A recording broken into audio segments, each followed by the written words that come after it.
اللہ الرحمن الرحیم۔ السلام علیکم ناظرین۔ ہجویری محل میں دنیا کے خطرناک جادو کا توڑ۔ میں بیماریوں اور پریشانیوں میں الجھا ہوا تھا۔ مجھے کہیں سے عبقری کا وظیفہ ملا۔ وظیفہ پڑھتے پڑھتے مجھے احساس ہوا کہ نماز پڑھنی شروع کر دی، پھر عبقری رسالہ پڑھنے لگے۔ تسبیح خانہ آنا شروع کیا۔ ہجویری محل قلعہ ستار لاہور شیخو پورہ روڈ کے افتتاح میں بھی شامل ہوا۔ وہاں آپ نے روحانیت، عملیات، نقوش اور وظائف کا جو نظام بنایا ہے، اس کی مثال دنیا میں کہیں نہیں ملتی۔ وہاں جادو جنات کے وہ مریض تندرست ہوتے دیکھے جو ہر کسی کے لاعلاج قرار دے دیے تھے۔ بڑے بڑے عامل ان کو ہاتھ لگانے کو تیار نہیں تھے۔ ان کو اللہ نے ہجویری محل میں شفا عطا فرمائی۔ مجھے تسبیح خانہ سے نسبت کو 4 سال ہو چکے ہیں۔ میرے دل میں اگر کوئی مراد ہوتی ہے، میں صرف عبقری ہجویری محل خدمت کے لیے جاتا ہوں، کچھ وقت یا کچھ دن تک خدمت کرتا ہوں۔ میں آج تک جو بھی مراد لے کر ہجویری محل گیا ہوں، اللہ نے وہ مراد پوری کی ہے۔ مجھے بیماریوں سے نجات ملی، میری زندگی کے تمام مسائل ختم ہو گئے اور زندگی کی حقیقی خوشحالی ملی، نیکی پر چلنے کی توفیق ملی۔ اب جب بھی کوئی مسئلہ پیش آتا ہے، میری نظر اللہ پر جاتی ہے۔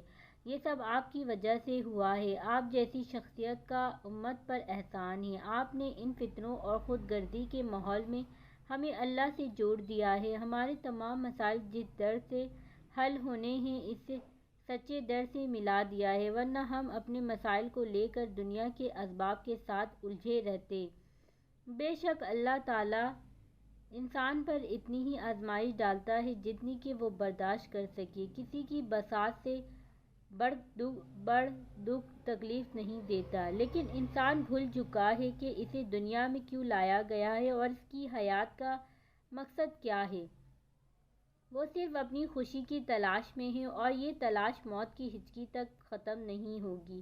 اس موضوع پر بہت وعظ تقریر ہوتی ہے، لیکن ہم اسے ایک کان سے سن کر دوسرے کان سے نکال دیتے ہیں، کیونکہ کچھ وعظ کرنے والوں کا یہ شعبہ ہے، ان کے دل سے کسی کی اصلاح مقصود ہی نہیں تو ان کی بات کا کسی پر کیا اثر ہوگا، اور باقی جو مخلص ہیں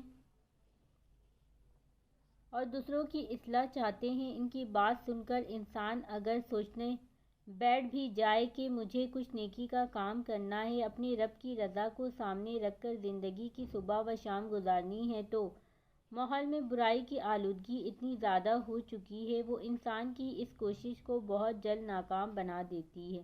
میری اس ساری بات کرنے کا مقصد یہ ہے کہ انسان کسی بھی طرح اللہ تعالیٰ کے حکم پر آنے کو تیار نہیں، جبکہ اسی پر ہماری دنیا اور آخرت کی حقیقی کامیابی کا انحصار ہے۔ آپ کو اللہ نے وہ حکمت عطا فرمائی ہے کہ انسان کو نہ چاہتے ہوئے بھی آپ اللہ اور اس کے حبیب صلی اللہ علیہ وآلہ وسلم سے جوڑ رہے ہیں۔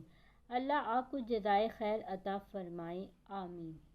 آج کے لیے اتنا ہی ناظرین، ملتی ہوں اگلے ویڈیو میں۔ پلیز اس ویڈیو کو زیادہ سے زیادہ شیئر کریں تاکہ آنے والی اس طرح کی انفارمیٹیو ویڈیوز آپ لوگوں کو ملتی رہیں۔ جزاک اللہ۔